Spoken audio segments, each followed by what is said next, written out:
చెప్పురా. మన ఇంట్లో రైస్ కుక్కర్ కాలిపోయిందిగా అమ్మా, అందుకని పెద్ద షాప్కి వచ్చాను, ఓర్షుల్ కొట్టు. ఐటమ్స్ అయితే ప్రతి ఒక్కటి ఉంది, చాలా రకరకాలుగా ఉన్నాయి ఐటమ్స్ అయితే. మా మిల్కే అయితే అమ్మ తీసుకుందాం తీసుకుందాం.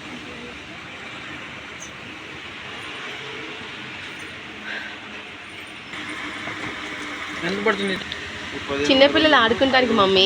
ఓకే ఫ్రెండ్స్, రైస్ కుక్కర్ అయితే చాలా బాగుంది కదా. మా ఇంట్లో డీసెంట్గా రైస్ కుక్కర్ కాలిపోయింది, అందుకని ఇది 5 years గ్యారంటీ అట, 5 సంవత్సరాల గ్యారంటీ అనేసి నేను ఈ కంపెనీ ఈసారి యూజ్ చేద్దామని అనుకుంటున్నాను.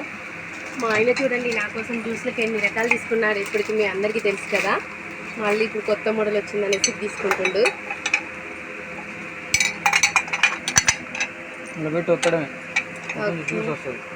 చాలా బాగుంది. సరే బాగా తొందరగా. ఓకే అండి, మా ఆయన ఒక లాకు ఇదేంటి జ్యూస్కి తీసుకున్నాడు. ఇంకా చాలా ఐటమ్స్ కొనాలి నేను, కొనేవి చాలా ఉన్నాయి, అవి కూడా చెప్తాను. సరే బాబా. ఏదో మా మిల్కి తల్లి ఏదో చూపిస్తుంది. స్పూన్ పైకి లేపు. షూటింగ్ డబ్బులు మా పాపకి సరిపోతాయండి, మీరు అందరూ అనుకుంటారు. మేము ఒకరోజు షూట్కి వెళ్తే ఒకరోజు ఖర్చు పెట్టేస్తుందండి డబ్బుల్ని కూడా.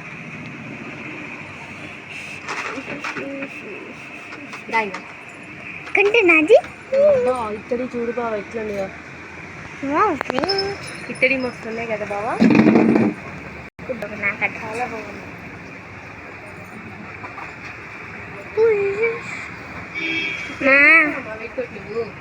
ఆమ్లెట్లు వేసుకోవచ్చు.